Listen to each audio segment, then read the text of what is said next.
blessed morning po sa inyong lahat. Ayan, alam ko po, nung pagpasok po natin, may iisang reaction po tayo, no? Ano yon? Ay, wow. Wow, diba?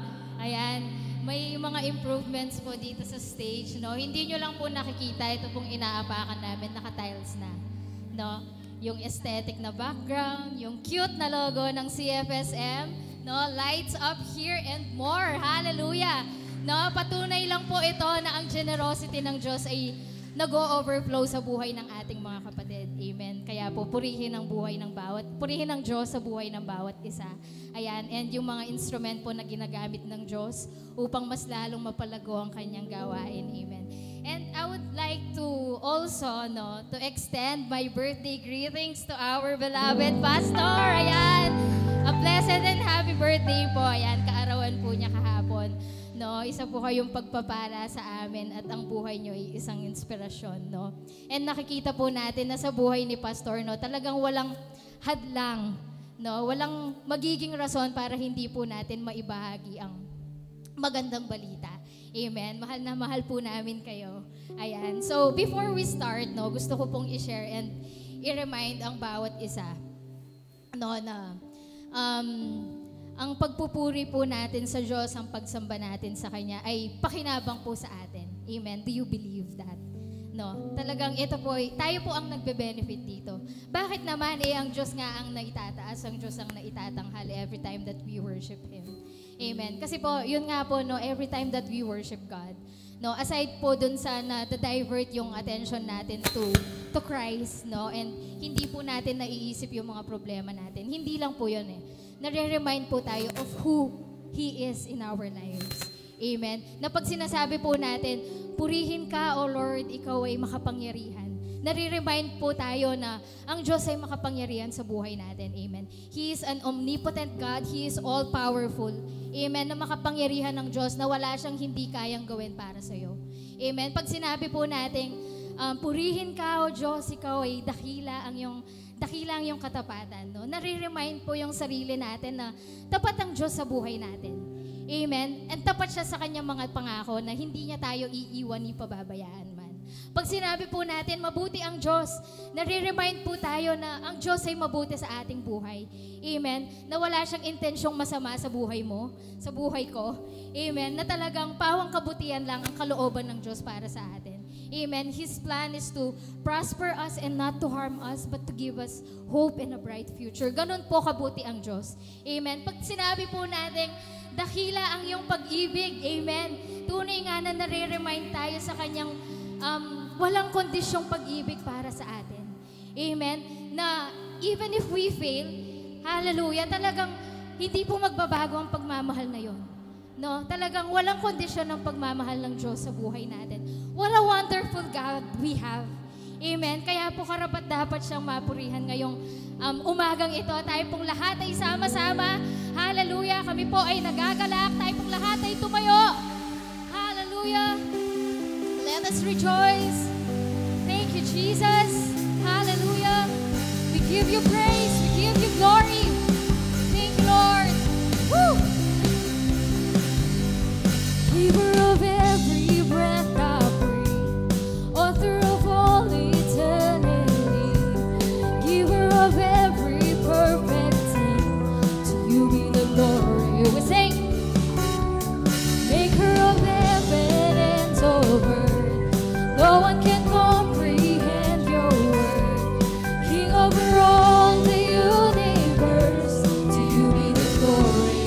I am alive because of Christ. I am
comforts me and makes me stand my life. It's all because of Jesus. I'm alive. We declare hallelujah. I'm alive.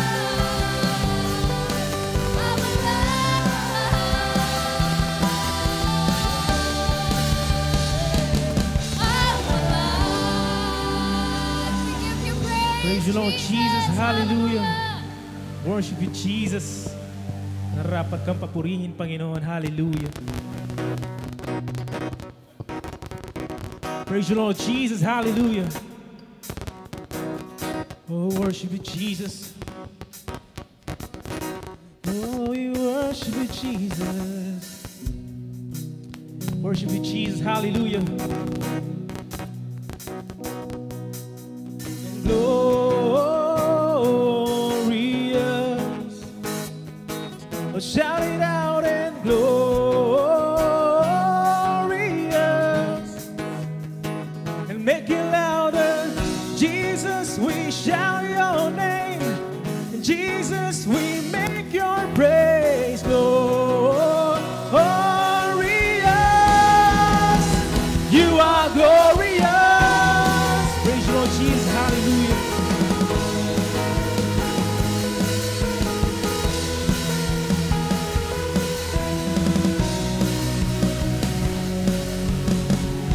And my God, you reign forever and ever.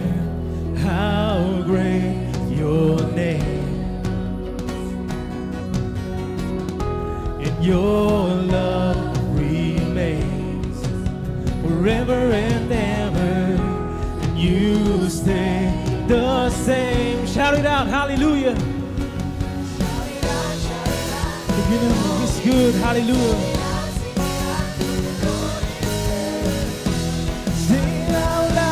You are glorious and glorious. Shout it out and glorious. And make it louder. Jesus, we shout your name. Jesus, we make your praise glorious. You are glorious. Praise you, Lord Jesus. Hallelujah.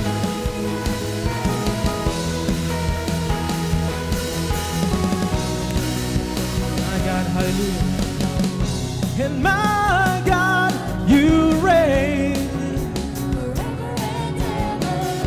And how great your name. And your love remains, and you stay the same. Shout it out, hallelujah. If you know he's good, sing it out, hallelujah. Shout it out loud. You are glorious and glorious.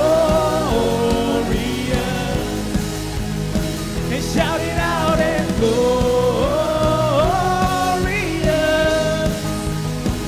Make it louder. Jesus, we shout your name.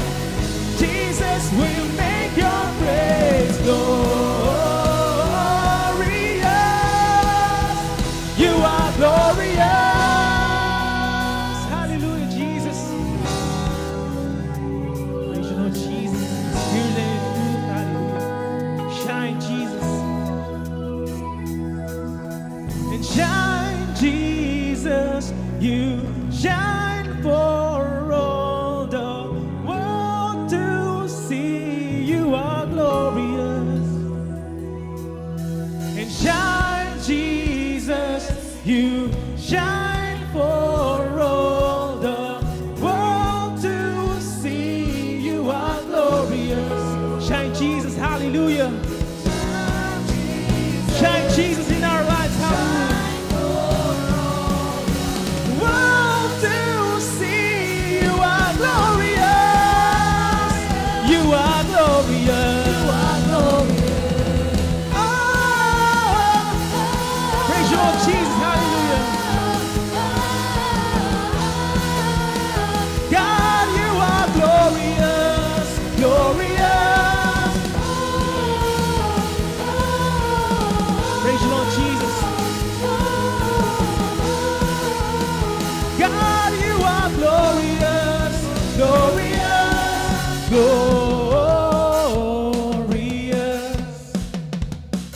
Shout it out and glorious. And make it louder. Jesus, we shout your name. Jesus, we make your praise glorious. You are glorious. Oh, praise you, Lord Jesus. Hallelujah. Thank you, Lord. Hallelujah. The joy, the peace. Hallelujah. Oh, we thank you, God, for everything you've done in our lives. Indeed, you are glorious, God. Hallelujah. God, you are glorious, glorious.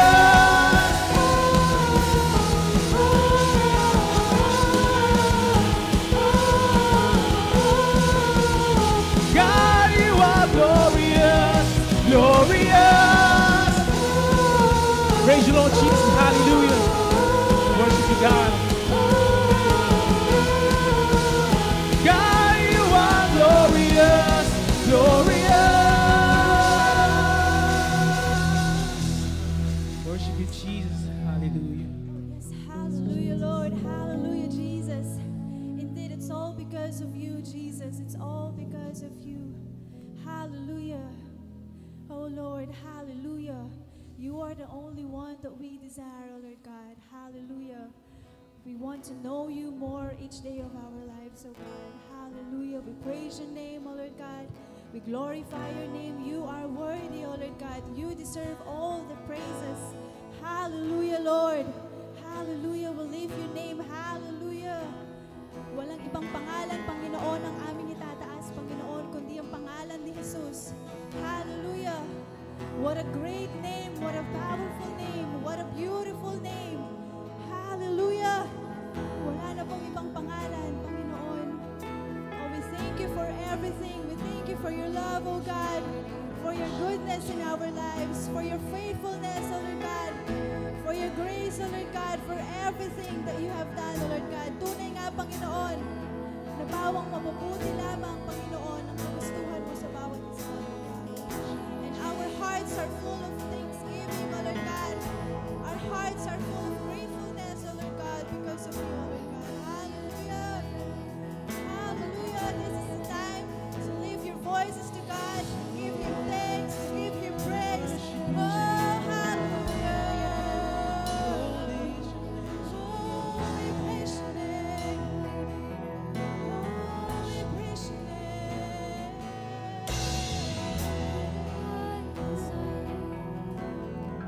Oh, Jesus.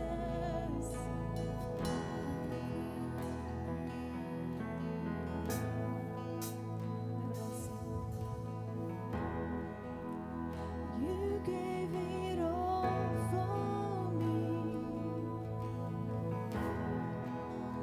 My soul desire, my everything.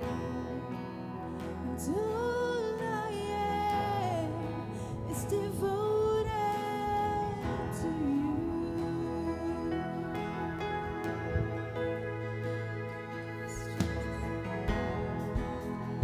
How could I fail to see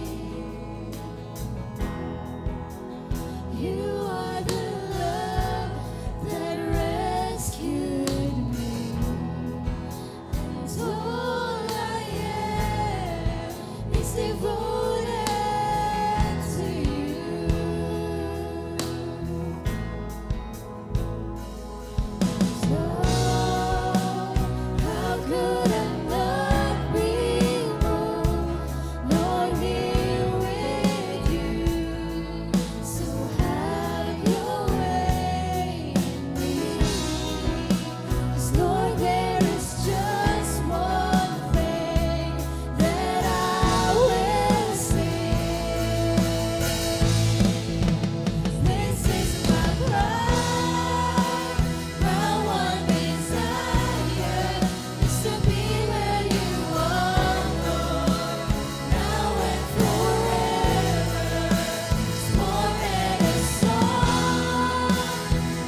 to be with you.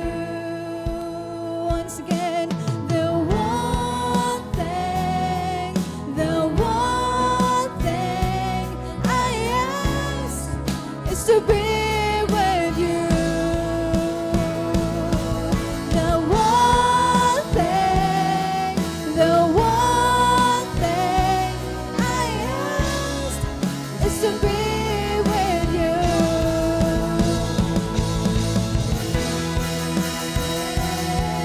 The one thing I ask is to be with you. This is my cry, my one desire is to be where you are, Lord, now and forever. It's more than a song. My one desire is to be with you. Is to be with you. This is my cry. My one desire. This is our cry, Jesus.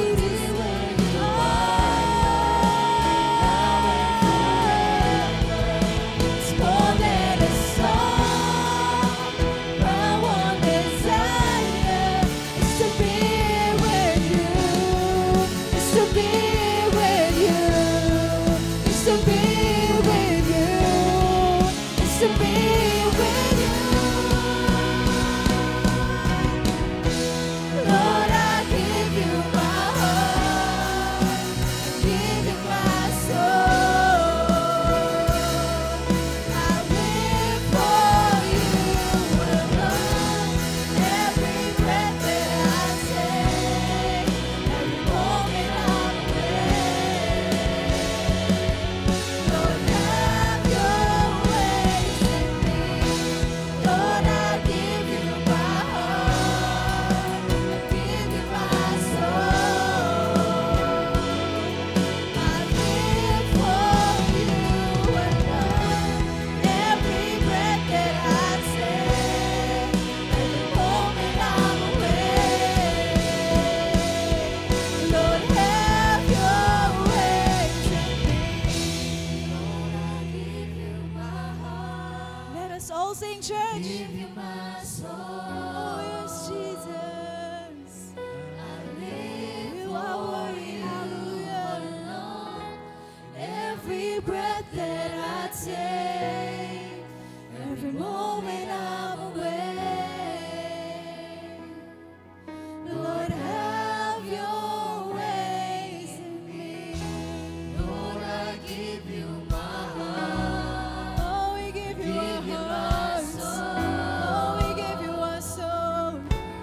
Oh, we live for you, Lord Jesus. Every breath that I take, every moment I'm awake.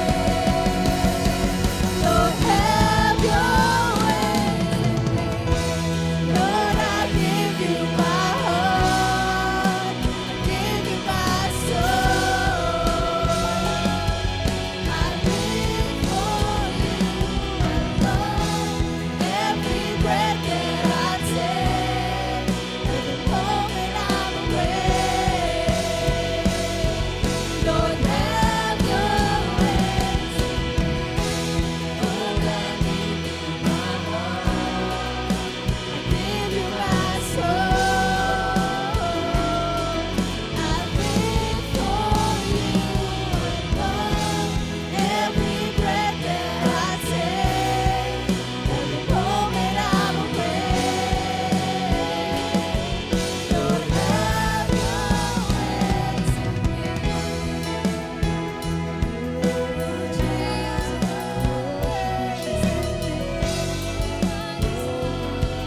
Lord, have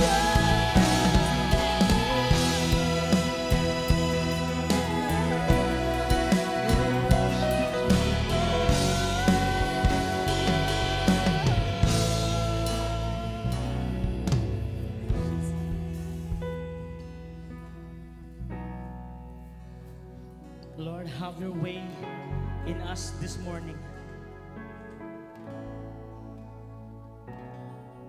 God made His way in us through His Son, Jesus Christ.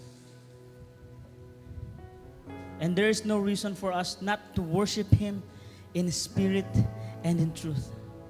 Kamukha ng inawit ng David sa Salmo 103.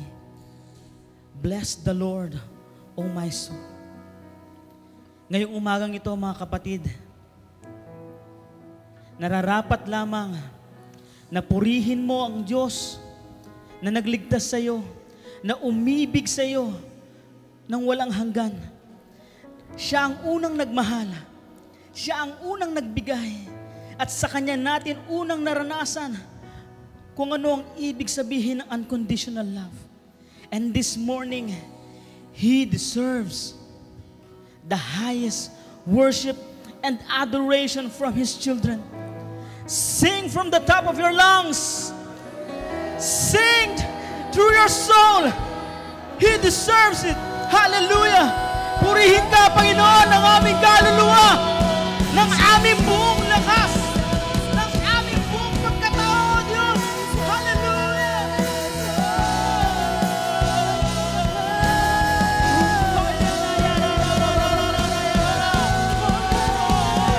Jesus, Jesus, Jesus, Jesus. Purihin ka, Diyos, sa iyong kabutihan.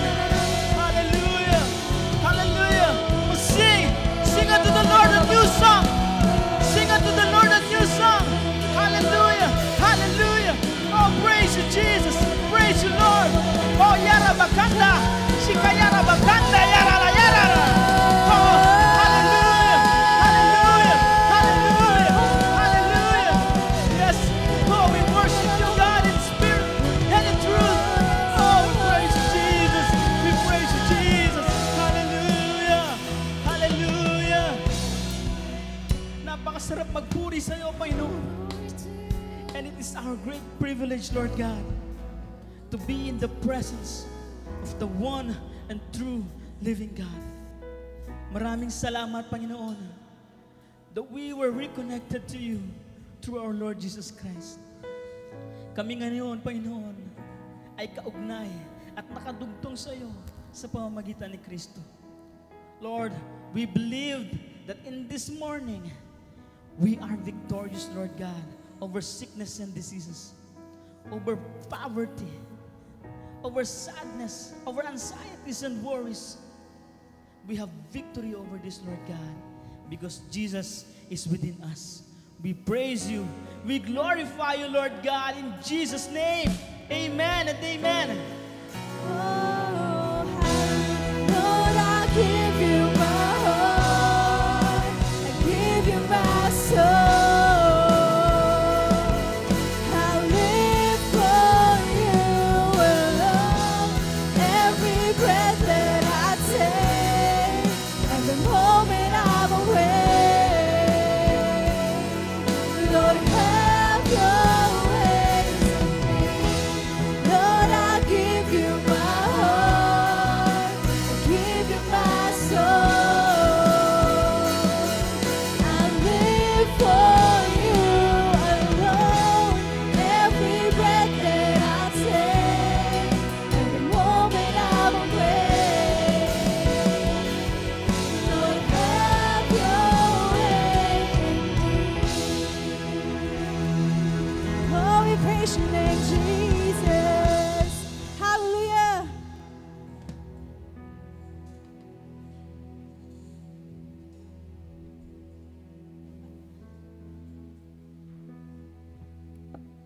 Kaya tayo manalangin. Panginoon Diyos, maraming salamat. Sa oras na ito, kami maghandog bilang tanda ng aming pasalamat sa mga ginawa mong mabubuti sa aming mga buhay. At ikaw nga, O Diyos, ang hindi nagkukulang kailanman sa amin. Kaya marapat ka lang pasalamatan at bigyan ng papuri sa bawat araw. Ito po ang aming dalangin sa pangalan ni Jesus. Amen.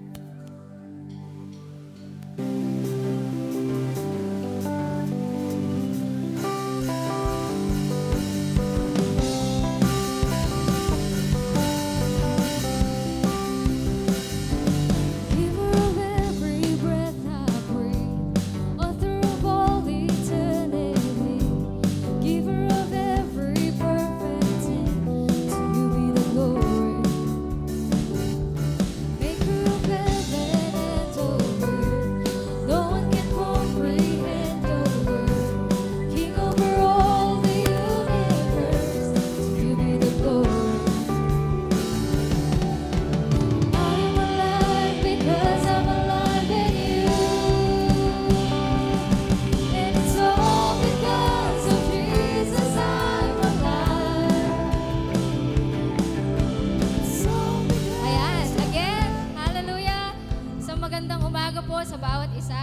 po silang ibinigay na papel sa amin. So, wala pong bagong dalo ngayong umaga. Pero atin pong batiin ang bawat isa. Ayan, tayo pong lahat ay tumayo. At i-welcome po natin ang bawat isa. Hallelujah! And it's all because of Jesus I'm alive. It's all because of the love of Jesus Christ. It covers me and wastes this death one's life.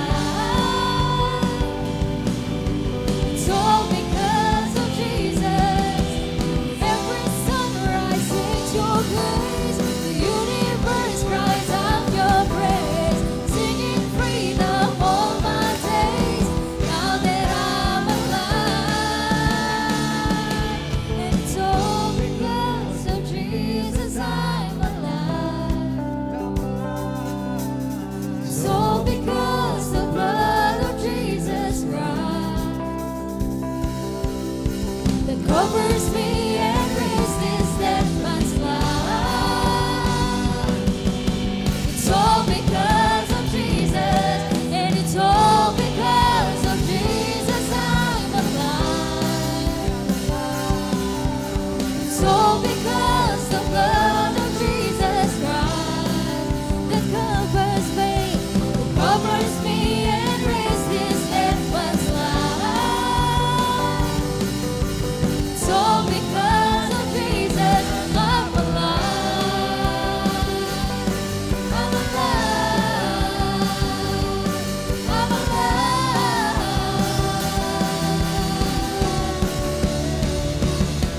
I'm alive.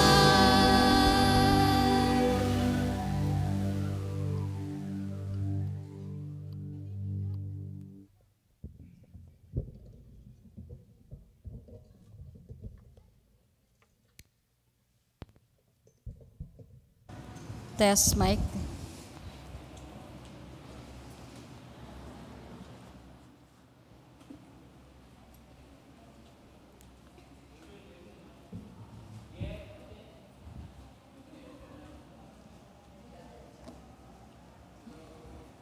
Hello po. Good morning po sa inyong lahat. Okay. So, gaya po ng nasabi kanina, napaganda po ng ating tinatayuan ngayon. Nakatiles na. Di pa po tapos yan, ha? Meron pang aabangan next week. Ayan. Salamat po sa naging instrumento ng Panginoon sa project na ito. And we really praise God for the life of our... muntik ko nang nasabi. Okay. So, last week po ay last topic natin do sa second quarter. So ngayon po ay nasa third quarter na po tayo. Kabilis ng panahon, no? So ang ani pong quarterly theme for the third quarter, okay, nasa enjoying intimacy with God pa rin po tayo. Knowing Jesus in an experiential way. Yan. Tagalogin mo nga po nyo yan. Knowing Jesus in an experiential way. Ano yung Tagalog niyan? Kagabi po, nahirapan po ako mag-translate sa Tagalog ng title. So, ginawa ko po, ginamit ko po si ChatGPT. Sino nakakakilala kay ChatGPT? Wala. Ayan. AI app po siya. Ayan. Minsan naman may pakinabang yung mga AI. Okay, so sabi ko, translate in Filipino, knowing Jesus in an experiential way, period. Quote and quote yun. So ang sagot po niya, pagkilala kay Jesus sa isang makakaranasang paraan. Pagkilala kay Jesus sa isang makakaranasang paraan. Naintindihan niyo po yon? Hindi pa rin. Bahala na yung banal na espiritu. I believe hindi matatapos yung third quarter. Ay maunawaan po natin yung kabuuan, okay, ng ating tema. Although, siyempre ngayon, i-discuss po ng konti. Kaya lang baka hindi ko po matakin na magkulangan ng time. Okay, so knowing Jesus in an experiential way. Minsan iniisip ko po, sakit may pakasing Timothy na knowing Jesus. Di ba? Mas simple pagkilala kay Jesus, knowing Jesus. Kaya lang, yun nga po yung heart natin, na hindi lamang po natin makilala si Jesus, kundi maranasan po natin kung sino siya. No? Hindi lang natin makilala kung ano siya, kung sino siya sa buhay natin, kundi lubusan nating maranasan kung sino siya sa buhay natin. Kaya nga knowing Jesus in an experiential way. At ang knowing po dito, katulad po ng knowing na bababasa po natin sa Biblia, ay hindi lang po mere intellectual knowledge. Hindi siya karunungang pantao. No? Hindi lang siya intellect, hindi lang siya human knowledge. No? It carries a deeper meaning. Mas malalim po yung kahulugan ng knowing. Okay? Pag sinabing knowing sa Bible, hindi lang yung nakilala mo siya, kilala ko si Pastor Edwin, Sister G. Hindi lang ganon. Kundi, you know them intimately. Okay? Katulad po ng nakasaad sa Genesis chapter 4, verse 1. Ang sabi niya, now Adam knew. Hindi po na-underline yung you. Now Adam knew Eve, his wife, and she conceived and bore Cain, and said, I have acquired a man from the Lord. Kung iisipin po natin, Adam knew Eve, his wife, and she conceived and bore Cain. Nakilala lang niya si Eve, tapos nabuntis na siya, di ba? So kasi po, yung new doon ay may malalim na kahulugan. No? Yung pagkakilala ni Adam kay Eve. Sa ibang version po, mababasa natin, Adam was intimate with his wife, Eve. No? Adam was intimate. Sa iba naman, Adam or the man had relation with his wife. No? Had relation. Sa iba naman, Adam made love with his wife, Eve. No? So, Adam had sexual relation, no, with his wife. Kaya pag sinabi pong know or knew, mas malalim yung kahulugan niya. Ito ay it denotes intimacy. No? Personal intimacy with the Lord. Yun po ibig sabihin ng knowing. Kaya pag sinabi po natin knowing, hindi lang yung basta alam natin, kakilala natin, kundi meron tayong kaugnayan. Okay? May relasyon tayo. Yun po yung knowing. Okay? Knowing Jesus denotes a close relationship with Him. No? It is not just mere knowledge, hindi lamang po kakilala natin sa ating kaisipan, okay? Kundi meron tayong kaugnayan sa Kanya. Katulad ko po, paano ko po nalaman na mabait si pastor, malambing si pastor, mapagmahal si pastor? No? Alam nyo din po yan, no? Pero mas kakilala ko siya. Why? Because I have a personal relationship with Him. He is my husband. Amen ng amen. No? Mas malalim yung pagkakilala ko sa Kanya kaysa sa pagkakilala niyo sa Kanya. Di ba? Yung pagkamabait niya, mas malalim sa akin yon. Pagkamalambing niya, mas malalim sa akin. Kasi araw-araw, oras-oras, kasama ko siya. No? May kaugnayan kami. Okay? It's also same with our Lord Jesus Christ. No, hindi lamang natin siya kakilala intellectually dahil narinig natin siya from the pastors, dahil nabuhay tayo sa Pilipinas, which is the only Christian nation in Asia, kakilala nila si Jesus.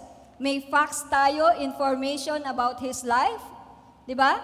Yung history, siya ay laman ng mga libro, no, ng mga movies. Di ba? Nakikilala si Kristo, pero minsan intellectual lang. Meron kang pagkaalam sa Kanya, pero walang relasyon, walang kaugnayan. Kaya po dito sa Pilipinas, kahit tinatawag na the only Christian nation in Asia, marami ang nakakakilala kay Jesus, pero wala silang kaugnayan kay Jesus. Okay? So, kailangan po nating maunawaan yon. Iba yung nakikilala mo, it is one thing to know about Jesus, di ba? To know facts and information about Jesus, and it is another thing to know Jesus personally in your life. Okay? So kailangan po dumating sa punto na tayo pong lahat na naririto, hindi lamang po natin kilala si Jesus intellectually, kundi kilala natin siya because we have a relationship with Him. Diba? May malalim tayong koneksyon sa Kanya. May malalim tayong kaugnayan sa Kanya. Okay? Pero sino nga ba si Jesus? No? Kung tatanungin ko po kayo, who is Jesus?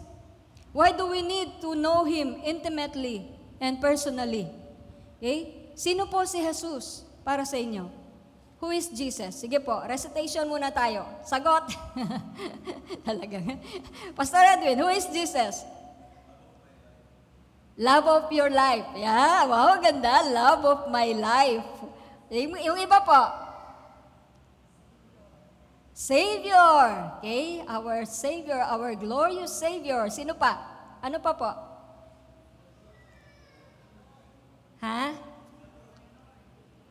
Our Lord. Okay, ano pa po? He's the truth. Okay? Jesus is the truth. Ano pa po? Marami po. Sige, sagot. Who is Jesus? Pag hindi nyo po nasagot yan, magdududa ako kung meron ka. Hindi, joke lang. Siguro yung nasa isip nyo, nasagot na ng iba. Pero ano pa po? Redeemer. Okay? Ano pa po? Son of the living God. Our life. No? Buhay. Ano pa po? My treasure. Ayan, kayamanan daw ni Pastor. Ano pa po? Everything. He is everything. Ayan, sinagot na niya yung lahat. Everything. Totoo naman po yun. He is everything, no, in our lives. Siya ang lahat-lahat sa buhay natin. Okay? So, yung pong mga iba ninyong sinagot, itatakel po yan ng ibang mga pastor dito sa harapan. Kaya abangan po natin, no? Ipapangaral po yung mga binanggit po ninyo na mga description or sino si Jesus sa inyong buhay. Okay? So, Jesus, no, sa mundo, He is recognized, no, as an important historical figure. Diba? Kung tatanungin mo yung mundo, kilala nila si Jesus sa istorya lang. No? Sa Israel, actually nanood po ako ng mga parang short clips na who is Jesus.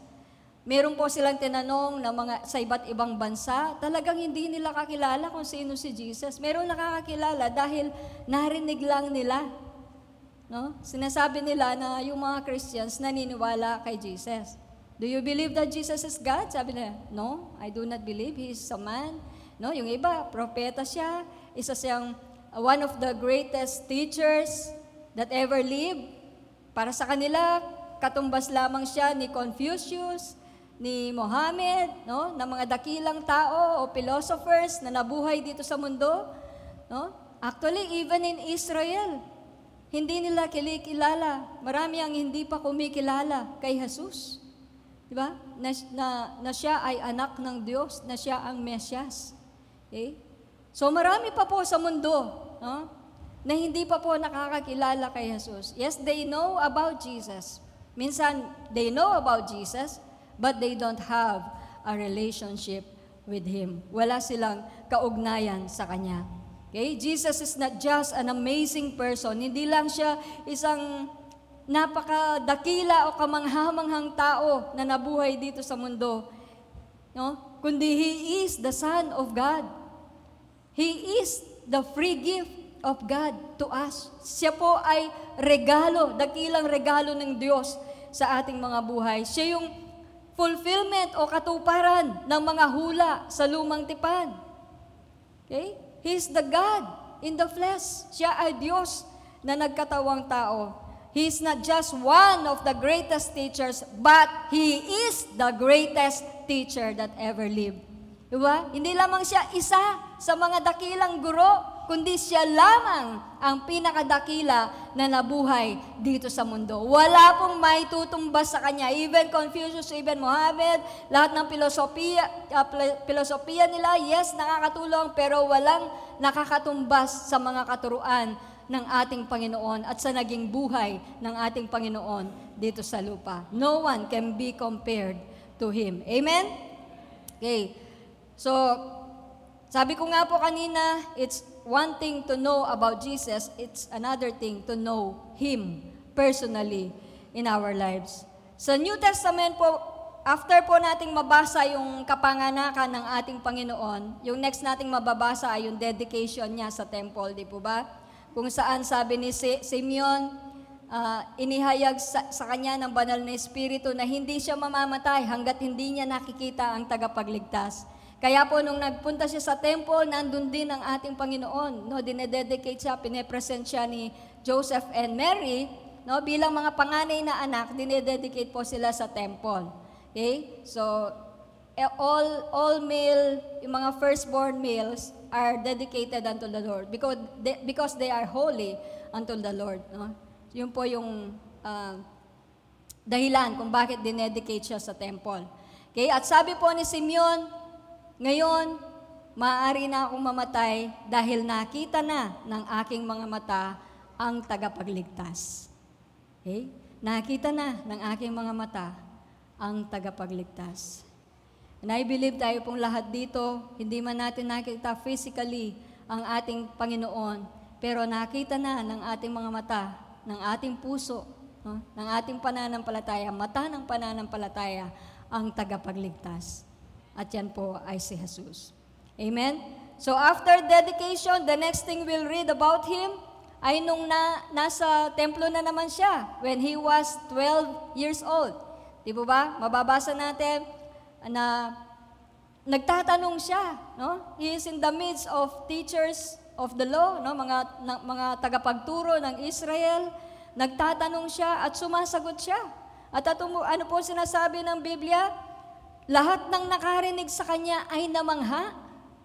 Lahat ng nakarinig sa kanya ay namangha sa kanyang pangunawa, no? Sa kanyang karunungan at sa kanyang mga sagot sa kanilang mga tanong. 12 years old pa lang yan, ha? Okay? Sa atin, yung 12 years old, mga grade 7 na. Grade 7. Okay? At that age, no, namamangha na ang mga tao sa karunungan ng ating Panginoong Yesus. Ano po yung pagkakilala nila sa Kanya? Kung mababasa po natin sa Matthew chapter 13, verses 55 to 57, no, dadaanan ko lamang po. Sabi nila, hindi ba siya yung anak ng karpintero? No? Si Jose? Hindi ba siya ang anak ni Maria? No? Ang kanyang mga kapatid ay sina Santiago, Jose, Simon, Judas. Di ba nandito rin yung kanyang mga kapatid na babae? Okay? Ang tanong nila, saan kaya niya natutuhan ang lahat ng yan? No? After niyang magturo, no? Alam po natin yung Sermon on the Mount, no? After niyang magturo, ang sabi sa kanya, ang tanong po ng mga tao, saan niya natutuhan ang lahat ng iyan? Kakilala lamang siya bilang anak ni Jose at Maria at kapatid ni na Santiago, Jose, Simon at Judas. Okay? At yung kilala nila yung kanyang mga kapatid na babae, pero wala po silang kaugnayan sa kanya. Kaya siya'y hindi nila pinaniwalaan. Okay? Kaya't sinabi ni Jesus sa kanila, ang isang propeta ay iginagalang kahit saan, maliban sa kanyang sariling bayan at sariling sambahayan. Mismong bayan niya, mismong sambahayan niya, hindi kinilala ang ating Panginoong Yesus. Kasi para sa kanila, anak lang siya ni Jose at ni Maria. A common person, an ordinary person. No? He did not recognize him. They did not recognize him. Okay? Sa John chapter 1 verse 11, ang sabi po, pumunta siya sa kanyang bayan, ngunit hindi siya tinanggap ng sarili niyang kababayan. Okay? He came to his own and his own did not receive him. Pumunta siya sa kanyang bayan, hindi rin siya tinanggap sa kanyang sariling bayan. They did not recognize him as the one sent by God. No, bilang isang sinugo ng Diyos, hindi po nila ito kinilala. At hindi rin po matanggap, no, even ng ibang tagasunod niya, yung kanyang mga turo. Kung babasahin po natin ang John chapter 6, no? Yung pong background nito, ng verse 67 to 69, sinabi po ng ating Panginoon Jesus na siya ang tinapay na nagmula sa langit. Diba? Pinag-uusapan po yung mana na sa panahon ni Moses. Pero ang sabi ng ating Panginoon, siya ang tinapay na nagmula sa langit. At sinabi niya sa mga ilang verses doon, na sino mang kakain sa Kanya, no, at iinom sa Kanyang dugo, ay magkakaroon ng buhay na walang hanggan. At ang ilang alagad po, hindi po nila maunawaan. Hindi nila matanggap yung Kanyang tinuturo. No? Hindi nila nauunawaan that He is talking about His sufferings, na ang Kanyang tinutukoy ay ang Kanyang gagawin na pagsasacrifice sa Kanyang sarili, and He will suffer the cross, no? Because of our sins. Hindi po nila maunawaan yon. Kaya tinanong po niya ni Jesus, no? Tinanong ni Jesus ang 12, at kayo, gusto rin ba ninyong umalis? Sabi po niya. Sino po yung sumagot? Si Simon Pedro. Ang sabi po niya, Panginoon, kanino pa po kami pupunta? Nasa iyo ang mga salitang nagbibigay ng buhay na walang hanggan. Naniniwala kami at natitiyak namin na kayo nga ang banal na mula sa Diyos. Okay? Some of His followers deserted Him. They left. No? Iniwan siya. Kaya ang tanong niya sa mga alagad, aalis din ba kayo? Iiwan din ba ninyo ako? Pero sabi po ni Pedro, no, with boldness, Panginoon, kanino pa po kami pupunta? Nasa iyo ang mga salitang nagbibigay ng buhay na walang hanggan. Wala na po tayong pupuntahan, mga kapatid, kung wala po si Jesus sa ating buhay. Sabi nga ni Pastor, He is everything. No, He is our life. Siya ang buhay po natin. Okay? Paano kaya ang buhay natin ngayon kung wala si Kristo sa puso natin? Diba? Ligalig, no? Puno ng pag-aalala, napariwara na ang buhay natin kung wala si Kristo sa puso po natin. And in Matthew chapter 16, verses 13 to 17, ito po yung main text natin. Nang dumating si Jesus sa bayan ng Cesarea ng Filipos, tinanong niya ang kanyang mga alagad, sino raw ang anak ng tao ayon sa mga tao? So yung unang tanong niya, sino raw ang anak ng tao ayon sa mga tao? At sumagot sila, ang sabi po ng ilan, kayo po si Juan na tagapagbautismo. Sabi po ng iba, kayo si Elias. At may nagsasabi pong kayo si Jeremias o isa sa mga propeta. Tinanong ulit sila ni Jesus, ngunit para sa inyo, sino ako? Who do you say that I am? Sumagot si Simon Pedro, kayo po ang Kristo, ang anak ng Diyos na buhay. Sinabi sa kanya ni Jesus, pinagpala ka, Simon na anak ni Jonas, sapagkat ang katotohanan ito'y hindi inihayag sa iyo ng sino mang tao. No? Ibig sabihin, hindi lang niya narinig sa ibang tao, o hindi lang niya nabasa sa mga libro, no? Kundi, no? Inihayag ito ng aking amang nasa langit.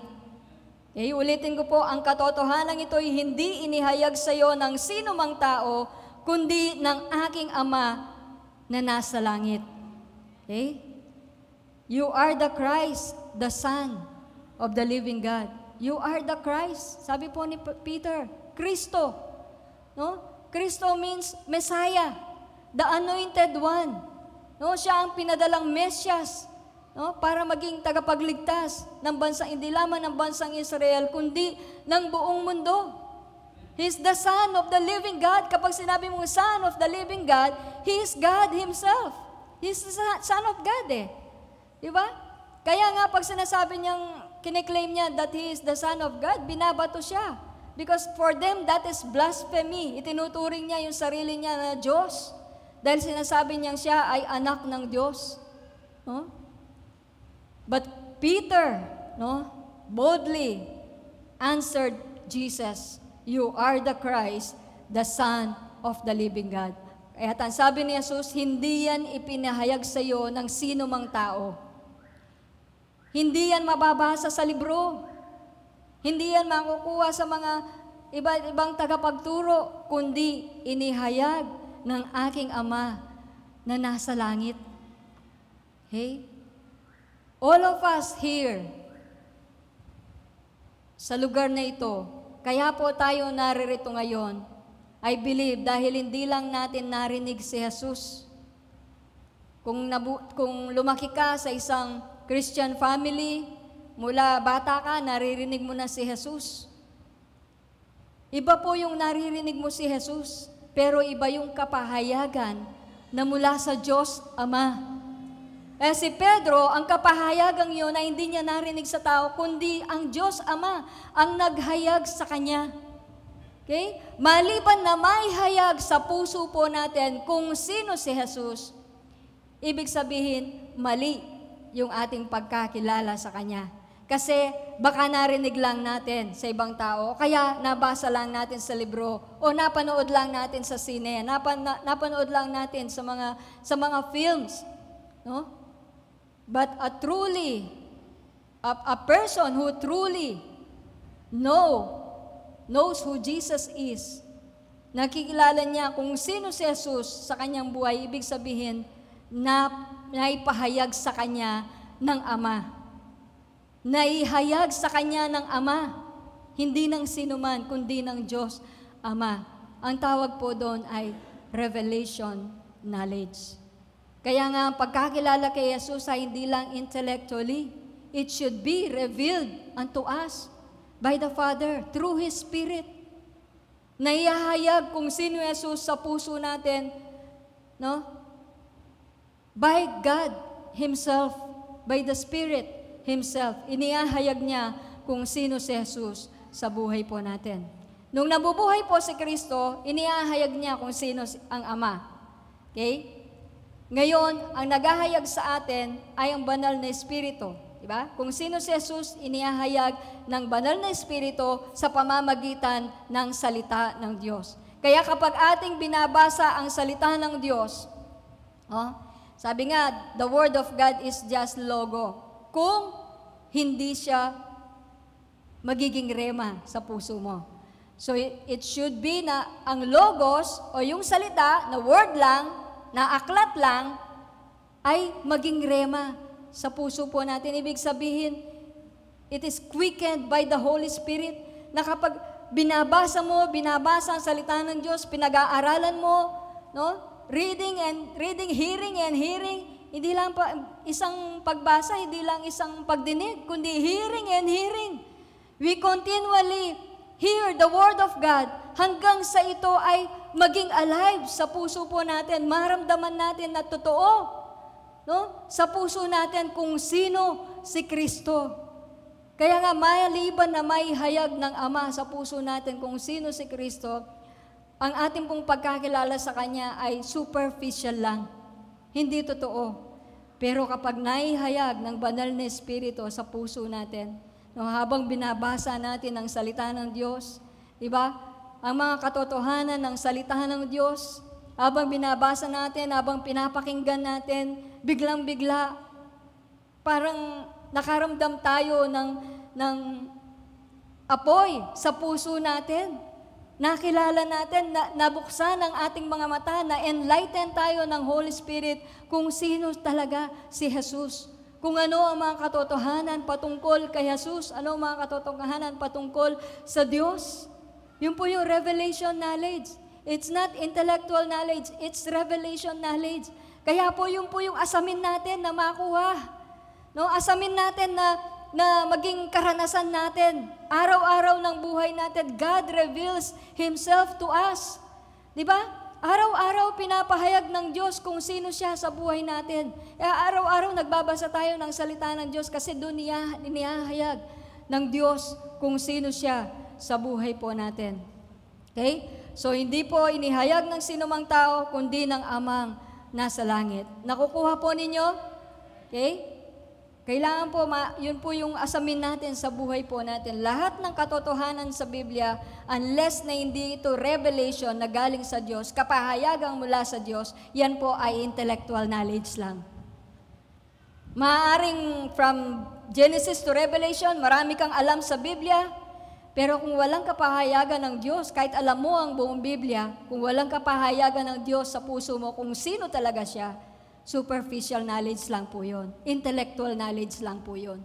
And we don't want any one of us na hanggang doon lamang tayo sa intellectual knowledge. We desire revelation from the Lord. No? We desire na asam natin yung kapahayagan, yung pangungusap ng Diyos sa puso po natin. Nangungusap siya araw-araw. Minsan di lang tayo nakikinig. No? Pangungusap ng Diyos sa puso natin. At hindi lamang po niya sinasabi kung sino siya, nararanasan po natin kung sino siya. Yan po yung tinatawag na experiential knowledge. Nararanasan natin kung sino siya. Hindi lamang natin kakilala kung sino si Jesus na siya ang ating tagapagligtas, siya ang ating Panginoon, siya ang ating good shepherd, siya ang ating lahat-lahat. Hindi lamang natin sinasabi yun, hindi lang natin nalalaman yun, kundi nararanasan mismo natin na siya nga ang ating tagapagligtas, siya nga ang ating good shepherd, siya nga ang ating kaligtasan, siya nga ang buhay natin. Nararanasan, experiential. Kaya nga, knowing Jesus in an experiential way. No? Hindi lang natin sinasabi kung sino si Jesus. Dahil nalaman natin mula sa pastor, dahil nalaman natin mula sa cell group, sinabi ng leader natin na ito si Jesus, kundi tayo mismo, nararanasan po natin siya sa buhay po natin. Amen? Okay? So it takes a revelation from God, by the Holy Spirit, through the Word, to truly grasp and understand who Jesus is. Kailangan po ng kapahayagan mula sa Diyos. Revelation knowledge is spiritual in nature. Spiritual po siya. Kaya hindi siya naunawaan ng natural na tao. Kasi spiritual po ang pagkakilala sa Diyos. No? Ang natural na tao, he cannot understand the things of God. He cannot understand who God is. No? Maaring meron siyang facts, information about God, about Jesus, pero wala po siyang kapahayagan dahil wala siyang kaugnayan sa ating Panginoong Yesus. Okay? So, lack of revelation sometimes lead to imitation, sabi ni Barry Bennett. Ang nangyayari, kapag walang kapahayagan ng Diyos sa buhay po natin o sa puso natin, ang nangyayari, gumagaya lang tayo. Kung ano ang ginagawa ng isang Kristiyano, ginagawa natin. Kung ano ang sinasabi nila, ginagawa lang, we just imitate. Pag sinabing imitate, ginagaya lang. No? Gaya-gaya. Pretending to be Christians, but they are not Christians at all. Sabi ng ating Panginoon, hindi lahat ng tumatawag sa akin, Panginoon, Panginoon, ay papasok sa kaharian ng langit. Di po ba? Hindi lahat ng tumatawag, Lord, Lord. Yes, Jesus, you are my Lord. Pero sabi ni Jesus, hindi lahat ng tumatawag sa Kanya, Panginoon, Panginoon, ay papasok sa kaharian ng Diyos. Kundi yun lamang gumagawa sa kalooban ng Ama. Okay? Yun lamang gumagawa sa kalooban ng Ama. At ano ang kalooban ng Ama? To know Jesus. Makilala si Jesus na Kanyang sinugo. Yun po ang kalooban ng Ama. At marami po sa huling araw, sabi nila, Panginoon, nagpalayas po kami ng mga demonyo sa inyong pangalan. Nagpagaling kami ng mga may sakit. Anong sabi ni Jesus sa kanila? Hindi ko kayo nakikilala. Ang sakit nun. Di ba? They do the ministry, they did the ministry, naglingkod sila sa Panginoon, nangaral sila ng salita ng Diyos, pero sasabihin ng Panginoon, hindi ko kayo nakikilala. Okay? Kasi they are just imitating other believers. Ginagaya lamang nila kung ano ang ginagawa ng ibang mananampalataya. Kaya napakahalaga po na bawat isa po sa atin may pinapahayag ang Diyos sa buhay po natin. Nang sa ganon, kapag tayo po ay gumawa, hindi po tayo gumagaya lang. kundi bukal sa puso natin dahil nakilala natin kung sino si Jesus. Na kaya tayo naglilingkod sa Diyos dahil nakilala natin ng totoo kung sino si Jesus. Kaya tayo nagbibigay dahil nakilala natin ng totoo kung sino si Jesus sa ating mga buhay. Hindi lang tayo gumagaya. Amen po? Amen. Okay? So revelation knowledge is the only source of God's faith. No?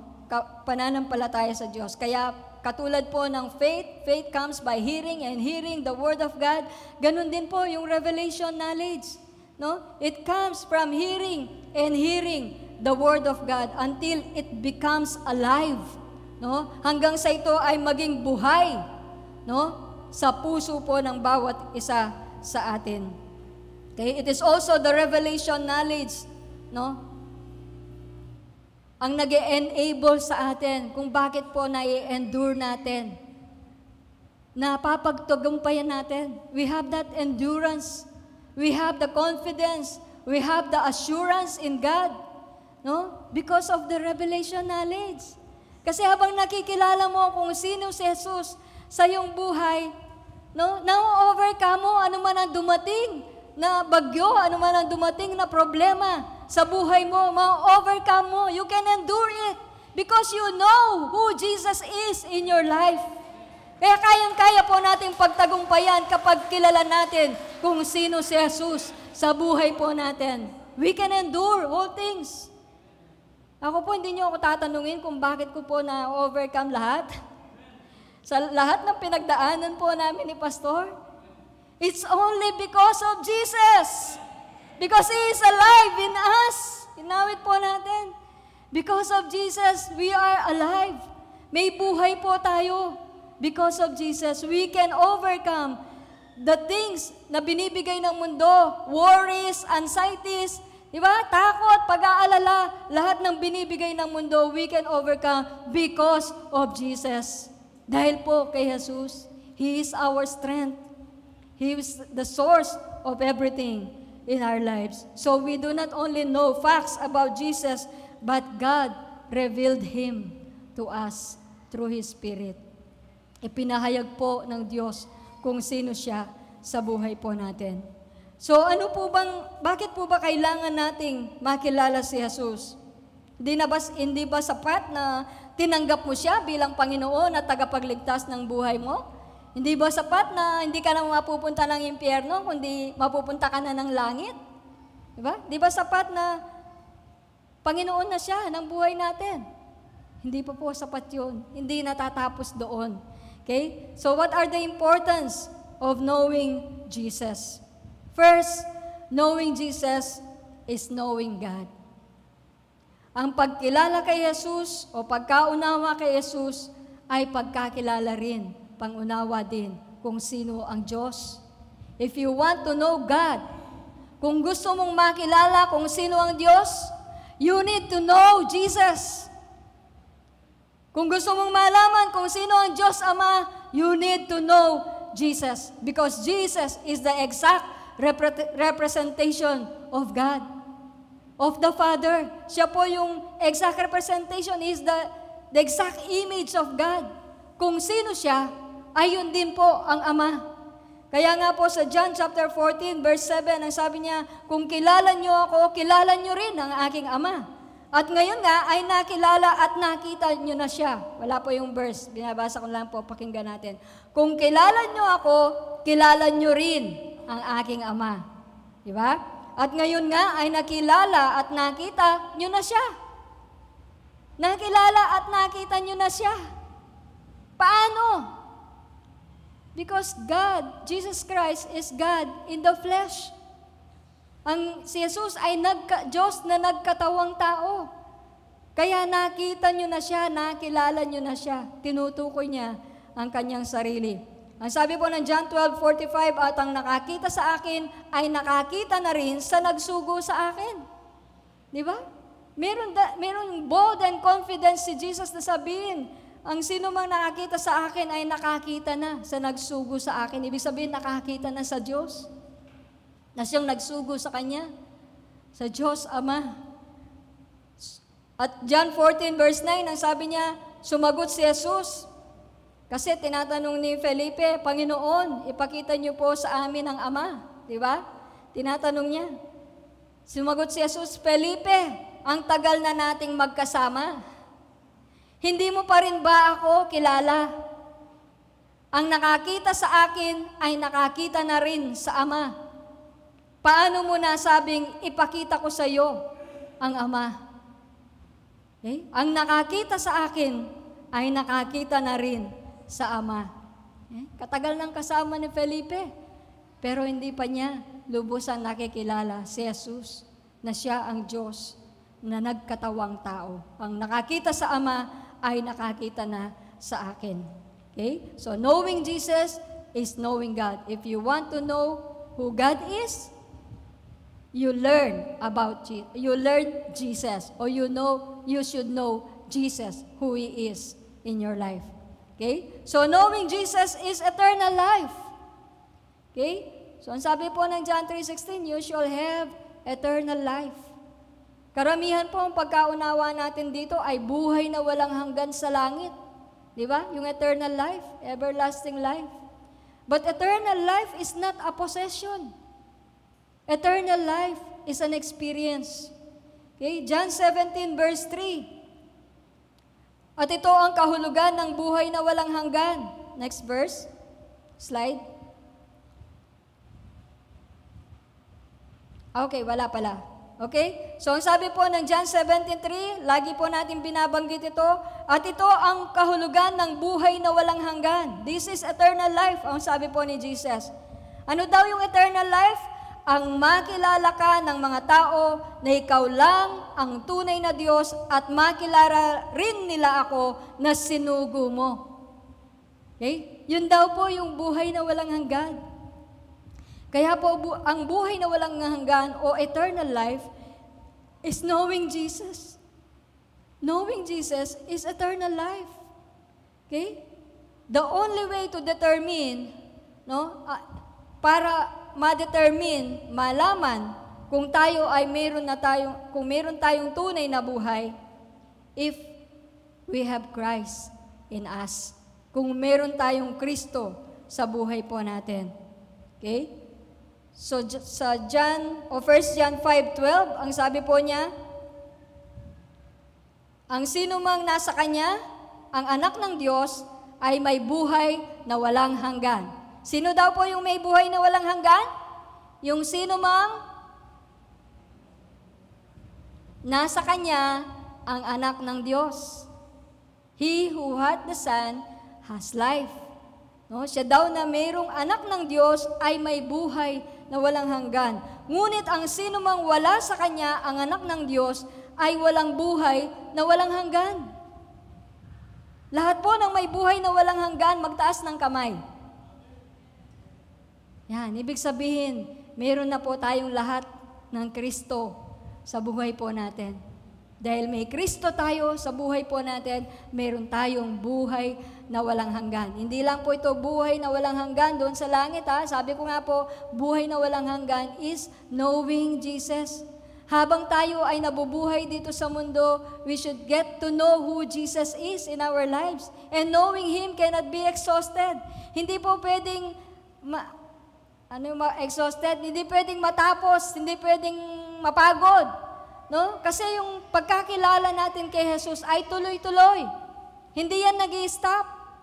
Di po ba? Sino pa yung may mga asawa dito?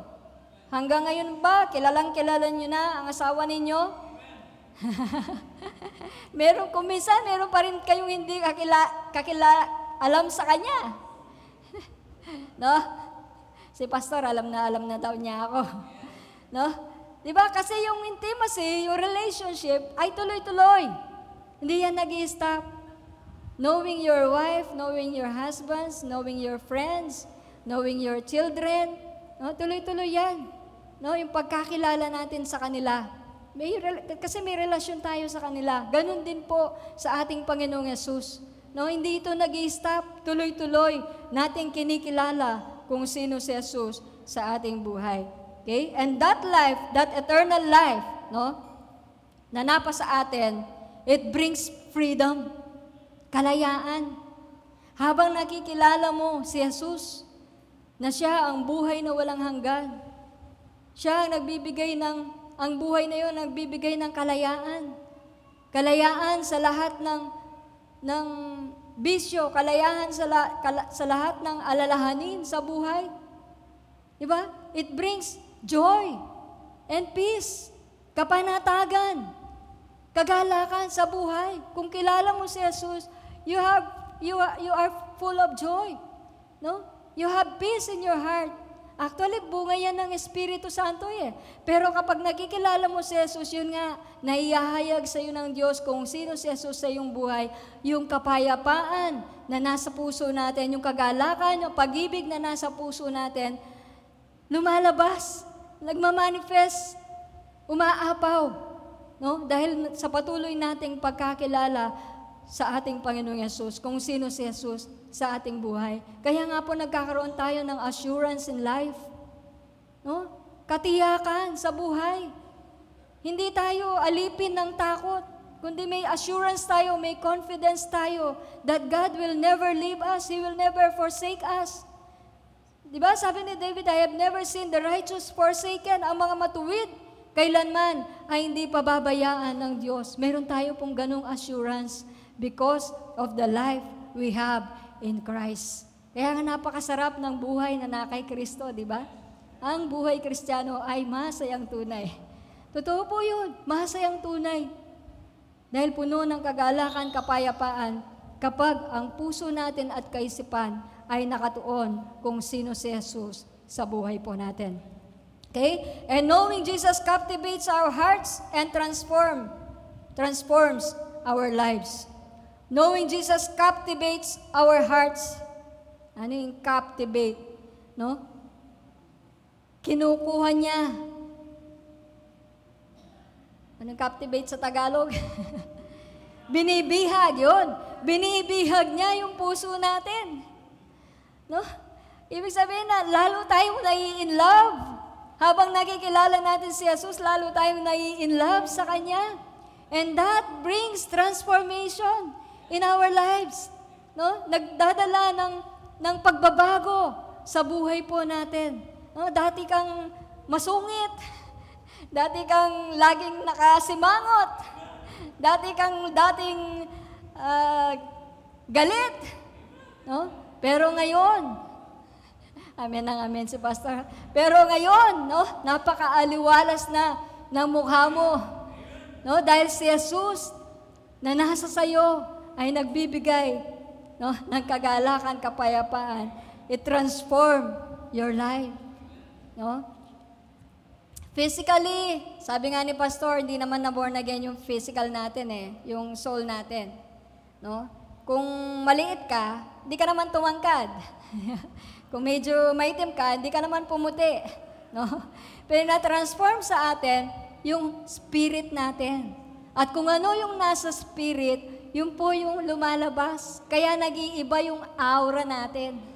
Di ba? Nag-iiba yung itsura mo. No? Hindi natin may paliwanag, pero something within us ay nagbabago. Kaya ito po yung lumalabas. Even the way we speak, no? Kung dati lahat ng sinasabi natin puro negative, no? Puro problema, puro buhay ng ibang tao, no?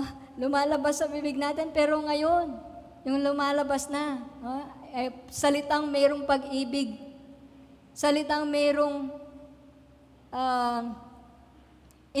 nakaka-inspire, no? Nakaka-empower sa mga tao. No? Ang inihahayag na ng labi natin, si Jesus, kung sino si Jesus sa buhay natin. No? Mas maganda pong ipahayag yun kaysa ipahayag mo yung buhay ng ibang tao. Diba? I-chismis mo yung buhay ng iba. Ipahayag natin ang buhay ni Kristo. Kung ano naranasan natin sa Kanya. Kung ano ang ginawa niya na pagbabago sa buhay po natin. Knowing Jesus transform our lives. Okay? So the way we talk, yung actions natin, yung decisions natin, yung attitude natin, no, nagbabago because of our knowledge and understanding who Jesus is. At isa po sa Biblia, isa po sa mga tao na nakaranas ng ganitong transformation ay walang iba kundi si Pablo. Okay, sa Galatians chapter 1 verse 22 to 24, ang sabi po niya, nakarating lamang sa kanila ang ganitong balita.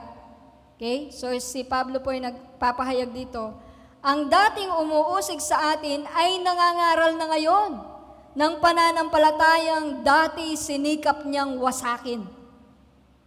Okay, ang dating umuusig sa atin ay nangangaral na ngayon ng pananampalatayang dati sinikap niyang wasakin. Kaya't nagpuri sila sa Diyos dahil sa akin. Ito po ang nangyari kay Pablo. Dati niyang pinapersecute ang mga Christian, pinapakulong niya ang mga Kristiyano, nagbabahay-bahay siya, tinitignan niya kung sino yung mga Kristiyanong nandoon at ipapakulong niya. He's a murderer of Christians. No? Inuusig niya ang mga Kristiyano. Pero, nung ma-encounter niya si Jesus, while on the road to Damascus, di ba? Ang sabi ng Panginoon sa kanya, Pablo, bakit mo ako inuusig?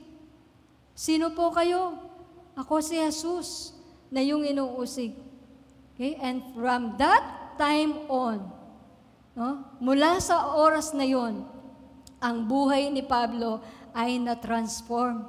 From being a persecutor, ngayon nagpapahayag na siya ng pananampalatayang dati sinikap niyang wasakin. Winawasak niya ang pananampalataya ng mga Kristiyano, ng mga tagasunod ni Jesus.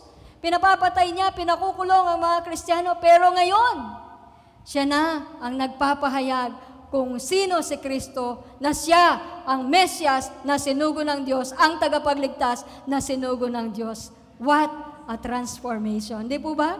Yun po yung transformed life. A 180-degree turn. No? 180-degree. Hindi 360 Kapag 360, babalik ka. Okay, 180 degrees. No? Tumalikod tayo sa kasalanan at tayo ay sumunod sa Diyos. That is a transformation. And one of the evidences that someone has truly come to know Jesus in their life is that their life is being transformed. No? Isa sa katunayan na talagang nakilala natin sa buhay po natin si Kristo, katunayan po ay na-transform ang buhay po natin. We were transformed in the Spirit. Totally in the Spirit. No? Kaya nga po, kung ano yung na-transform sa atin in the Spirit, let that manifest, no, sa buhay po natin. Paano? Again, babalik at babalik tayo. Sa pamamagitan ng pagbabasa at pagbabasa ng salita ng Diyos, nakikilala mo kung sino ka sa iyong espiritu. Nakikilala mo si Jesus kung sino siya at nakikilala mo kung sino ang espiritu na sumasa iyo. Kaya babalik at babalik po tayo sa salita ng Diyos. Kaya wala nang papantay sa salita ng Diyos. Lahat-lahat ay nanggagaling sa pagkaunawa natin sa salita ng Diyos. Okay, and even Paul, no? Paul's desire is to know Christ in Philippians chapter 3 verse 8. Di po, mabilis na lang. Oo, tinuturing kong walang kabuluhan ang lahat ng bagay bilang kapalit ng lalong mahalaga. Ano daw po yung lalong mahalaga? Ang pagkilala o pagkakilala kay Kristo Jesus na aking Panginoon.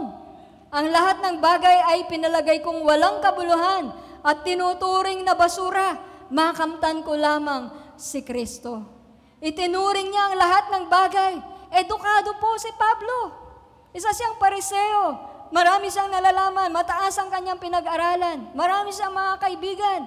Pero, winalang kabuluhan niya ang lahat ng iyon. Makilala lamang niya si Kristo. Kasi naranasan niya, na-encounter niya kung sino si Jesus sa kanyang buhay. Kaya ang desire niya is only to know Jesus Christ. Itinuring niyang basura ang lahat ng bagay, walang kabuluhan ang lahat ng bagay. Makamtan lang niya si Kristo. Ganyan din po ba yung desire natin, katulad ni Pablo? Na lahat, winawalang kabuluhan natin. What Paul valued, no?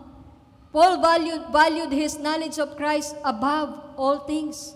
Ang pagkakilala niya si Kristo ang pinakamahalaga sa buhay ni Pablo. Ang makilala si Kristo. Okay? He had recognition, place, reputation. No? Kilala siya. Marami siyang mga kaibigan na mga tagapagturo ng batas. Pero tinalikuran po niya ang lahat, no, ng kanyang natutuhan dati, ang lahat ng kanyang nalaman, no, nang makilala niya si Jesus sa kanyang buhay. Okay? Paul's knowledge of Christ was a spiritual revelation. It is a spiritual knowledge. It is revelation knowledge. Hindi inihayag sa kanya ng sinumang tao. Directly, God revealed Himself to him. Kaya nga po siya yung may pinakamaraming nasulat sa New Testament because he listens to God every day of his life. Ang desire niya ay lalong makilala si Jesus. Kaya naihahayag niya kung sino si Jesus, no? From the books of the New Testament, naihayag niya ang mga katotohanan ng biyaya ng Diyos sa kanyang buhay. Tandaan po natin, my dear brothers and sisters, if you do not understand the grace of God, the love and grace of God, ibig sabihin, hindi pa natin nakilala si Kristo. If we understand the love and grace of God, that it is not by works, kung bakit tayo maliligtas, hindi sa pamamagitan ng gawa, kung bakit malulugod ang Diyos sa atin, kundi dahil sa ginawa ni Kristo, kaya siya malulugod sa atin. If we have trusted in Him, kung naniwala tayo, nanampalataya sa Kanya, then you know Christ in your life, kung ano ang Kanyang ginawa. Okay? So we should also desire, katulad ni Pablo, na makilala si Kristo. In Philippians chapter 3 verse 10, ang sabi niya, nais ko ngayon na higit pang makilala si Kristo, maranasan ang kapangyarihan ng muli niyang pagkabuhay, makabahagi sa mga paghihirap niya at matulad sa Kanya sa kamatayan niya. Even unto death. No? Ano po yung gusto niyang maranasan? Ang kapangyarihan ng muli niyang pagkabuhay. Do we experience the power of Christ's resurrection in our lives? Na-experience po ba natin? Ano po naging dahilan, naging bunga ng resurrection ni Christ? We have now a born-again spirit. No? Kung di nag-resurrect si Kristo, wala tayong born-again spirit. Pero dahil sa pagkabuhay na muli ng ating Panginoon, ngayon nananahan ang Kanyang Espiritu sa bawat buhay po natin. Ang ating Espiritu ay naisilang na muli, na-regenerate because of Christ's resurrection. At yung na-regenerate na yun, there is power in it. May kapangyarihan ka, kapatid, inside of you. Because the power of God, the presence of God, the Spirit of God is in you. So you have the power of Christ's resurrection. At nawa, maranasan po nating patuloy, no, ang kapangyarihan ng Kanyang pagkabuhay na muli. Makabahagi sa paghihirap, hindi magsasuffer ka, kundi ano man ang mangyari, yun po yung sinasabi ni Pablo, na he is willing to face persecutions, no? Death, even death, no? Nakahanda siya na harapin ano man ang pasakit dahil sa pagsunod niya sa ating Panginoong Yesus. Yung persecution po, tayo po mapalad po tayo, wala na po nagpe-persecute na katulad noon, di ba? Sinusunog sila. Ang mga Kristiyano noon, kapag sinusunog sila, umaawit pa sila. Oh, umaawit pa sila ng papuri sa Diyos. Yeah? Kaya, kahit wala pang social media noon, sabi po ng Biblia, they turned the world upside down. Pero ngayon, all the instruments, tools, na pwedeng maihayag ang salita ng Diyos, ang mabuting balita, meron na po tayo. Pero bakit parang napakaliit ng impact ng mga Kristiyano? Kasi sometimes, their knowledge of God is only superficial. Yung pangunawa nila, yung pagkakilala nila kay Kristo ay hindi totoo dahil wala silang kaugnayan kay Kristo. Facts lang, intellectual lang. Okay? Okay. And last, meron pa ba? Verse? Okay, sabi po niya, sino mang tumanggap at sumusunod sa mga utos ko, ang siyang nagmamahal sa akin, at ang nagmamahal sa akin ay mamahalin din ng aking Ama, mamahalin ko rin siya, at, basahin po natin lahat, Ipapakilala ko ang aking sarili sa Kanya. Jesus is more than willing to reveal Himself to you and to me. Diba? Gusto niya na makilala natin siya ng lubusan sa buhay natin. Nang sa ganun, mabuhay po tayo dito sa mundo na kasama siya. As you receive Him, sabi ng Bible, so walk ye in Him. Yamang tinanggap natin siya, lumakad tayo sa Kanya. Lumakad tayo ayon sa Kanyang kalooban sa buhay po natin.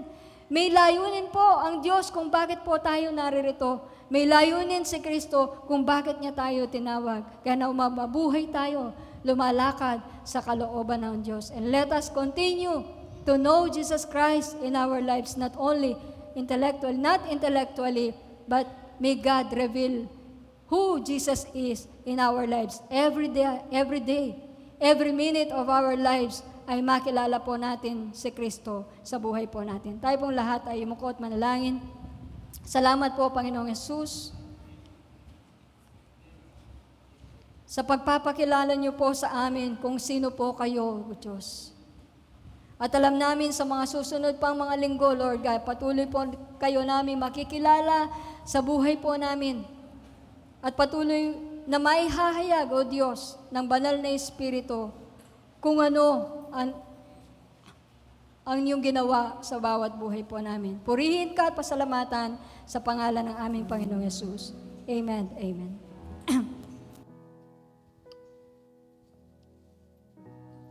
Amen. So, dadako po tayo sa banal na komunyon, sa Holy Communion. Tinatawagan ko po yung mga ushers po natin.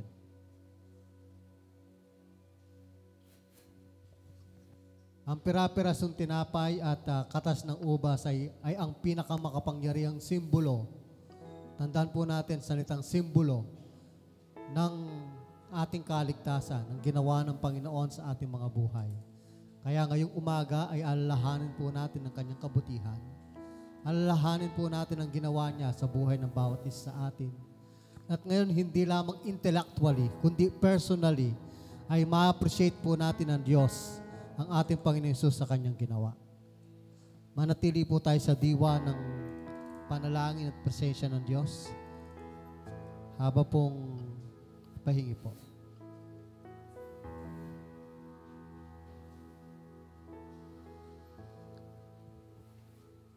Dinan niyo ko po. You gave it all for me. My soul desire, my everything. Pwede na po natin ibahagi sa iba. Thank you, Jesus. It's devoted to you.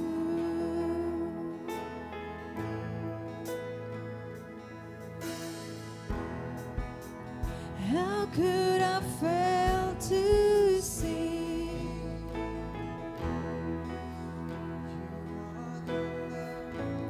that rescued me?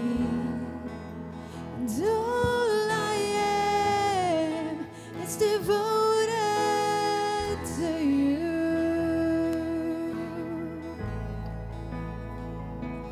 And oh, how could I not be moved, Lord, here with you?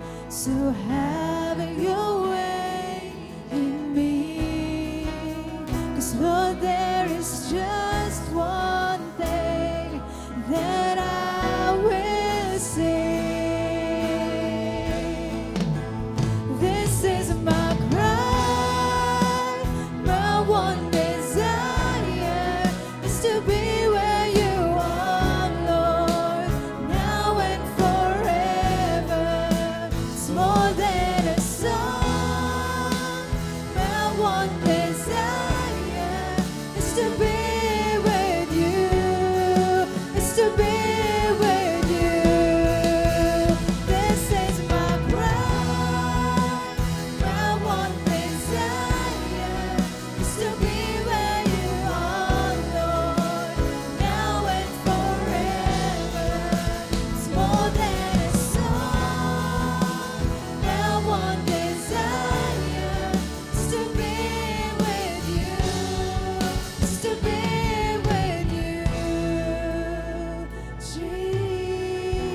Thank you, Lord. Tayo pong lahat ay tumayo.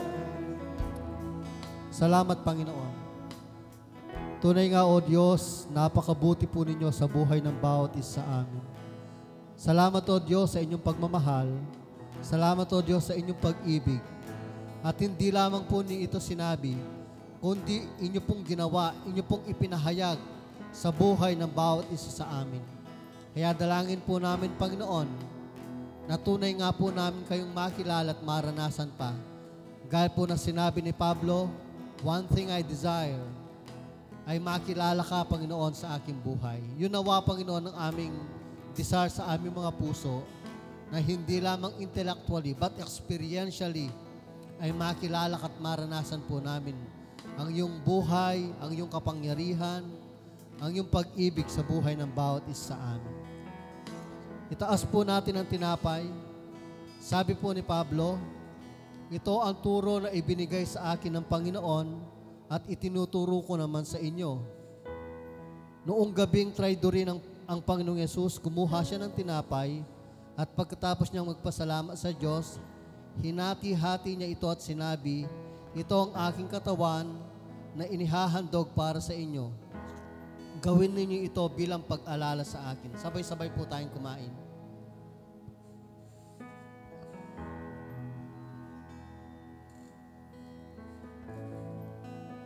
Dakilang Diyos sa oras na ito. Nung dumaloy, bumuhos ang iyong dugo, Panginoon, doon sa krus ng Kalbaryo, ay mayroon kagalingan at mayroon kapatawaran, O Diyos.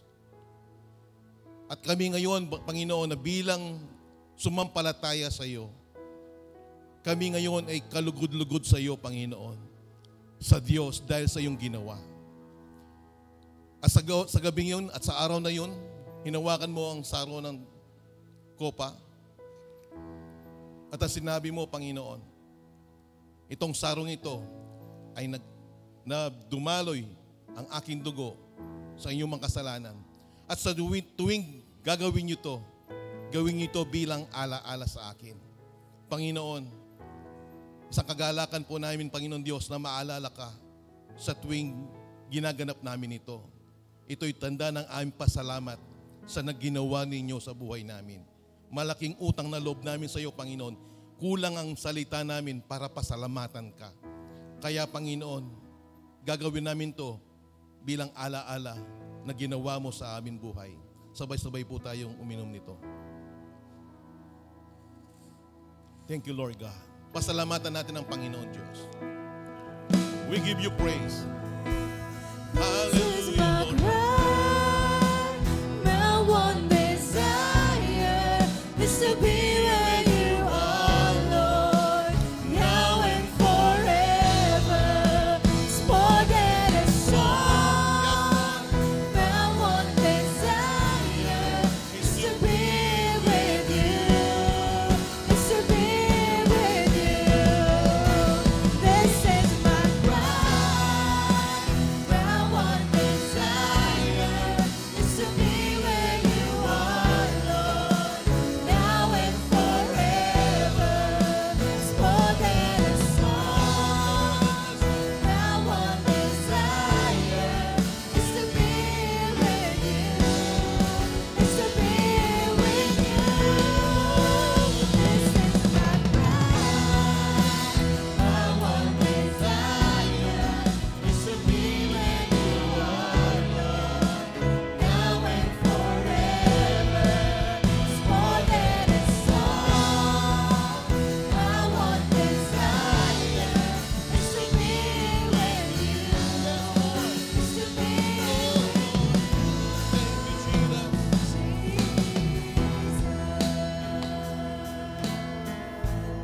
Thank you, Lord. Purihin ka, O Diyos. We worship you and we adore you. In Jesus' name we pray. Amen. Palakpakan po natin ang Panginoon. So, umupo muna tayo habang hinihintay po natin ang ating pastor. So, i-welcome po natin, hindi na welcome kanina, na ngayon pa lamang po yung papel, si Ching Juliet Castro. Pwede po ba kayong tumayo? Palakpakan po natin si Ate Juliet. Invited po siya ni Sister Cel Maglangke. God bless po, Ate Juliet. So yung anak ni Ate Juliet, nasa Australia, si Jobit, pero nag-GGE po sa amin. Praise the Lord.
Okay, thank you. Water love, water. Okay. Salamat. Pasensya na po kayo. Kasi alam po, di ako pumunta dito eh. Okay. So, puri Panginoon, natunay na ang Panginoon ay patuloy natin nawa nating manasan kung sino siya sa ating mga buhay. Paging personal siya sa atin. Sabi nga, experiential knowledge, experiential way, experiential knowledge. Hindi lang siya nating nalaman, kundi naranasan natin siya. Kaya si Paulo, nasabi ni Sir Noy, na kung saan may know him. At alam niyo po, halos ang lahat ng sinulat ni Paulo ay galing sa Old Testament. Kaya, hindi pwedeng mawala ang Word of God when the revelation of God ay napupunta sa iyo. Kaya, ang lahat mga binanggit ni Paulo sa kanyang mga salita na napakarami ay quoted from the Old Testament. Ito'y galing sa Old Testament. Dahil na-experience niya at naranasan niya kung ano ang sinasabi na kabuwad ng salita ng Diyos sa iyong buhay. Kaya kapag gusto nating maranasan ng Diyos, ang salita ng Diyos ay hindi pwedeng mawala. Kaya si Paulo, hindi mo lang po siya nag-reveal ang Diyos sa kanya, kundi na-reveal ang Panginoon sa kanya sa magitan ng salita ng Diyos. Hindi pwede mag-reveal ang Diyos kung wala ang salita ng Diyos. Kaya sinasabi natin, nakikilala ko ang Diyos at narasan ko pa. Pero hindi mo alam kung ano ang sinasabi ng salita ng Diyos. Salita ng Diyos, hindi ka nagbibigay ng oras, nagbibigay ng panahon, na makinig at ng G natin at sa ating personal devotion. Walang kwenta ang ating pong pagkakilala sa ating Panginoon. Ito'y narinig lang natin. Kagaya ni Job, narinig lang. Pero ngayon, sabi niya, nakita ko na kayo. Dati, narinig ko kayo. Ngayon, nakita ko na kayo. Bakit? Nakita niya ba ang Diyos? Ang Diyos sa Espiritu. Nakita niya sa kanyang puso. Kaya, magkakaroon tayo ng transformation. Mababago ang ating buhay. Ako po, kahit pastor na po ako, alam nyo, abang patuloy ko nakikilala ng Panginoon, nagbabago aking buhay. Kaya nga, sabi nga, puro ako mabait, oh, puro mabait. Pero alam nyo, nagkaroon ako ng pasensya. Lumaki ang aking pasensya. Dahil nabago ko ng Panginoon. Kaya, huwag nyo sa ating sabihin na, okay na ako. Wala na tayong pagbugin. No. Habang tayo po ay nabubuhay at patuloy na tayo po ay mabubuhay sa ulang hanggan, ay patuloy natin makilala ang Panginoon sa ating mga buhay. At tunay na, ang ating pagbabago ay hindi sabit lang. Hindi dahil binawal ng doktor, hindi dahil binawal ng sinuman, at gagalit ang mismo, kundi ito ay kusa, naggagaling sa Panginoon. Revelation, experience mo sa Panginoon na ikaw ay nagbago. Palakpan natin, Panginoon. Hallelujah!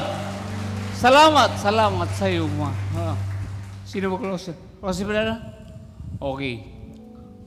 Kasi wala ka sa program eh. Pero ngayon narito na. Purihin pa nga, no? Gusto ko tayo man lahat. Ay, tumayo. Purihin pa na.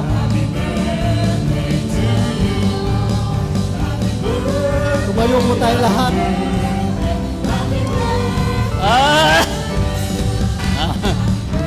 Thank you.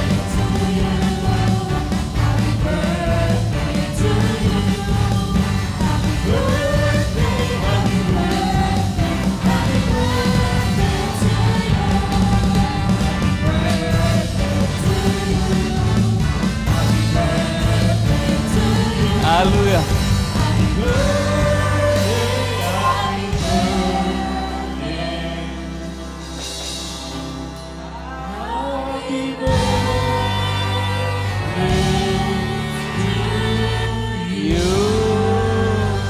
Hallelujah. Thank you, Lord. Okay. Yan. Thank you, my darling. Happy birthday, Pastor. My daughter. Salamat. We love you. Hey, thank you. I love you too. Mama, I love you all. Okay. So, ang ngayon po, ang pinagdiriwang po natin, yung katapatan ng Diyos. Amen. Kabutihan ng Diyos. Amen. Hindi si Pastor Gerard mismo. Amen. Kung siya, ayaw po niya yung sinusurprise, ayaw po niya yung mga ganitong bagay. Pero ang itinataas po natin sa buhay ni Pastor ay ang Panginoon. Amen. Kaya tayo po yung manalangin. Iunat po natin ang ating kanang kamay towards our Pastor. Salamat o Diyos sa buhay ng aming Pastor. Amen. Salamat. Siya po ay katunayan, malaking testimonya, Panginoon, ng iyong kabutihan, Amen. ng iyong pag-ibig sa buhay ng bawat isa sa amin. Salamat o Diyos sa kanyang buhay, Panginoon, na pagpapalat kalakasan sa marami at sa bawat isa sa amin na nandito, o Diyos. Salamat, Panginoon, sa karunungan, sa kapahayagan ng Banal na Espiritu, Amen.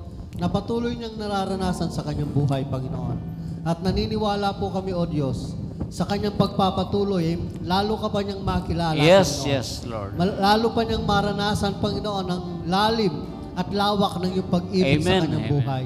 Salamat din, Panginoon, sa kanyang pamilya, sa kanyang mapagmahal na asawa, Amen, amen. sa kanyang mga anak, Hallelujah. Panginoon, na kung saan, o Diyos, todo ang kanila support sa kanya, at mahal na mahal po nila si Pastor. Amen. Yes, Dalangin ko po, o Diyos, na patuloy, Panginoon, na maranasan ka rin nila sa kanilang buhay, at patuloy, o Diyos, na ang pagmamahalan, kalakasan, ang kapayapaan, o Diyos, ang lahat ng bagay na mabuti ay maranasan ng pamilyang Menjola, Lord God. Salamat, o Diyos, sa kagalingan, kalakasan, Panginoon, na ipinagkalob na po ninyo sa aming pastor. Ang nakikita po namin, Panginoon Diyos, ngayon ay sa Kanya ay kayo, Panginoon, ang iyong kabutihan, ang iyong pagmamahal, o Diyos. Salamat, Panginoon, ngayong umaga. Salamat, Panginoon, sa inyong salita, Panginoon Diyos, na nahayag sa amin. Tunay nga, Panginoon, na nais ka pa naming makilala sa buhay namin, hindi lamang intellectually, kundi experientially, Lord God, ay nais ka naming maranasan, Panginoon. At salamat, O Diyos, sa inyong mga salita na patuloy po ninyong ginagamit upang patuloy ka naming maranasan at makilala. Uuwi po kami na may ganitong pagnanasa, Panginoon, na may ganitong desire, na makilala ka, Panginoon, at hindi ka lang makilala, kundi maipamalita ka, maipamahagi ka, Panginoon, sa lahat ng tao na kakilala po namin. Salamat, O Diyos, sa inyong kabutihan. Salamat, O Diyos, sa aming pastora na ginamit po ninyo ngayong umaga. Salamat sa kapahayagan ng Banal na Espiritu na sa pamamagitan nito, marami po kami natutunan, marami po kaming nalaman. Purihin ka, O Diyos, at pasalamatan ngayong umaga. Ito po ang aming dalangin sa ngalan ng Ama, ng Anak, at ng Diyos Espiritu Santo. Amen. Okay, pray po ko sa inyo. Lord God, salamat sa pagsama-sama namin. Salamat po sa mga ka-member ko, Panginoon, sa kaya, Panginoon, mahal po sila at alam ko, higit po silang mahal. Salamat po sa buhay na at pinupuri na ng pinaparaan sa pangalan ng Jesus. Amen. Okay, thank you very much. God bless Bless you po po. sa ating lahat.